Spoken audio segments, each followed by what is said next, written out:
मेरी बहू तो जॉब करती है। कहाँ जा रही है बहू? मम्मी जी मैं आकर बताती हूँ। अरे बताकर तो जा। बहू बबीता ने दौड़कर अपना बैग उठाया और जल्दी से एक गाड़ी बाहर निकाली। अरे बहू इतने दिनों बाद गाड़ी से कहाँ बहू? बस मैं आती हूँ सासू माँ, कहकर बबीता बिना बताए घर से चली गई।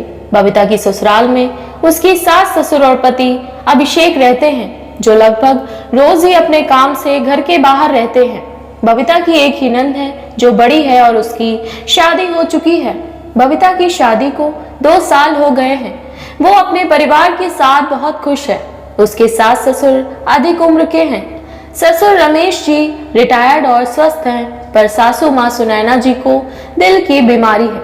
4 घंटे बाद बबीता घर लौटी। उसके ससुर उसके साथ थे, जो बुरी तरह से घायल थे। माथे पर पट्टी बंधी हुई थी, हाथ में फ्रैक्चर हो गया था। सासू माँ अपने पति की ऐसी हालत देखकर बहुत घबरा गई। अरे आपको ये सब क्या हुआ? कैसे हुआ? कब हुआ? कहाँ हुआ? ना जाने कितने सवाल घबराते हुए वो एक के बाद एक करती जा रही थी। अरे मम्मी जी अब सब ठीक है, आप घबराइए नहीं, आप बैठ जाइए, सब बढ़िया है, बहू ने उनको समझाते हुए बोला। ससुर रमेश जी भी बोले, मैं बिल्कुल ठीक हूँ, बहुत मामूली सा फ्रैक्चर है जो जल्दी ही ठीक हो जाएगा। सिर पर थोड़ी गहरी चोट है, कुछ टाके आए हैं जो कुछ दिनों में कट जाएंगे। रमेश जी पत्नी से बोले। वो घबराहट के मारे रोने लगी, फिर बोली, अरे पर ये सब कैसे हो गया? मुझे तो किसी ने कुछ बताया ही नहीं।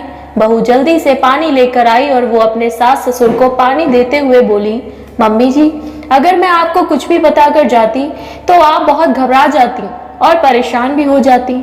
फिर बहू ने बताया, मुझे एक अनजान व्यक्ति ने फोन किया जो कि पापा जी के मोबाइल से बात कर रहा था और कह रहा था कि सड़क पर इनका एक्सीडेंट हो गया है। ये नंबर उन्हीं ने दिया है आपसे बात करने को, इसलिए मैं आपको फोन कर रहा हूँ। मम्मी जी इसलिए मैं आपको बिना बताए चली गई थी। यदि मैं आपको बताकर जाती तो आप इसी तरह घबराती रहती। सच कहूँ मम्मी जी, घबरा तो मैं भी गई थी, लेकिन मुझे तो हिम्मत से काम लेना था ना। वैसे भी अभिषेक शहर में नहीं है। सासू माँ अपनी प्यारी बहू बबीता की बातें सुन बहुत ही गर्व महसूस कर रही थी। उन्होंने कुछ सोचते हुए लंबी सांस भरते हुए कहा, अच्छा हुआ तूने साल भर पहले ड्राइविंग सीख ली थी, देख काम ही आ गई। हाँ मम्मी जी, कुछ दिनों से गाड़ी चलाने से मुझे कॉन्फिडेंस भी आ गया था और पापा जी का एक्सीडेंट बहुत वीरान जगह पर हुआ था। वहां पर आने जाने के ज्यादा साधन नहीं दिख रहे थे। हाँ अपनी गाड़ी से मैं सही समय पर पहुंच गई और पापा जी को तुरंत अस्पताल ले गई। डॉक्टर ने बोला यदि आप इनको और थोड़ा देर में लाती तो काफी ब्लीडिंग हो जाती, फिर इनको कोमा में जाने का डर था। सर पर गहरा घाव है पर चिंता की कोई भी बात नहीं है। डॉक्टर ने सीटी स्कैन करके बता दिया है, सब सही है। बबीता ने हंस के समझाते हुए अपनी सासू माँ को बताया। सासू जी भी बबीता को देखकर खुशी से मुस्कुराने लगी। आज उनकी बहू ने इतनी समझदारी से एक बेटे जैसा काम किया था। रमेश जी को देखने 2 दिन बाद पड़ोस के शर्मा जी आए। उनकी बहू बैंक में जॉब करती थी, इसलिए शर्मा जी को अपनी बहू और बेटे पर बड़ा गर्व था कि मेरे बेटा बहू दोनों ही कमाते हैं। वो बातों में सिर्फ अपनी बहू की कमाने की तारीफ ही करते रहते। अक्सर कहीं ना कहीं बबीता की सासू माँ को नीचा दिखाने की कोशिश करते थे। अभिषेक की बिल्कुल भी इच्छा नहीं थी कि बबीता नौकरी करे। पढ़ी लिखी तो थी वो, पर अभिषेक कहता था तुम घर में ही रहो, नौकरी करने के लिए मैं काफी हूँ। तुम मेरे माँ बाप और अपना ध्यान रखो, खुश रहो और जिंदगी का मजा लो, मेरे लिए यही काफी है। बबीता को भी नौकरी करने की कोई खास इच्छा नहीं थी।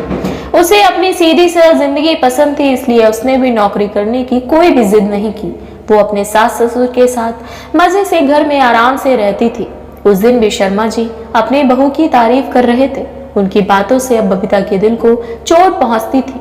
ये बात बबीता की सासू माँ को भी महसूस होने लगी थी, इसलिए उस दिन बातों ही बातों में शर्मा जी से बोली कि मेरी बहू नौकरी नहीं करती तो क्या हुआ, वैसे तो बहुत ही सुशील, संस्कारी तथा होशियार है। समय के साथ सही निर्णय लेकर हम लोगों का पूरा ध्यान रखती है। आज रमेश जी हम लोग के सामने हैं तो सिर्फ बहू की वजह से हैं। डॉक्टर ने बताया था कि यदि थोड़ी और देर हो जाती तो रमेश जी का बचना मुश्किल था, वो कोमा में भी जा सकते थे। और बबीता नौकरी नहीं करती तो उसमें उसकी और अभिषेक दोनों की इच्छा है। जरूरी नहीं है कि घर में सभी लोग नौकरी करें। रमेश जी की इतनी अच्छी पेंशन आती है, साथ ही मेरा बेटा भी इतनी अच्छी नौकरी में है, गांव में हमारी इतनी प्रॉपर्टी भी तो है। हमें नहीं लगता कि बबीता को नौकरी करना जरूरी है। आज बबीता की सासू माँ की बात सुनकर शर्मा जी अपना सा मुंह लेकर रह गए। सबके सामने सासू माँ के मुंह से अपनी बढ़ाई सुन बबीता अंदर ही अंदर बहुत ही खुश और गौरवान्वित महसूस कर रही थी। उसे लगा, जब मेरे परिवार वाले मुझसे खुश हैं तो मुझे और कुछ नहीं चाहिए। आशा करती हूँ आपको हमारी ये कहानी पसंद आई होगी। अगर हमारी कहानी पसंद आई हो तो हमारे चैनल को सब्सक्राइब करें।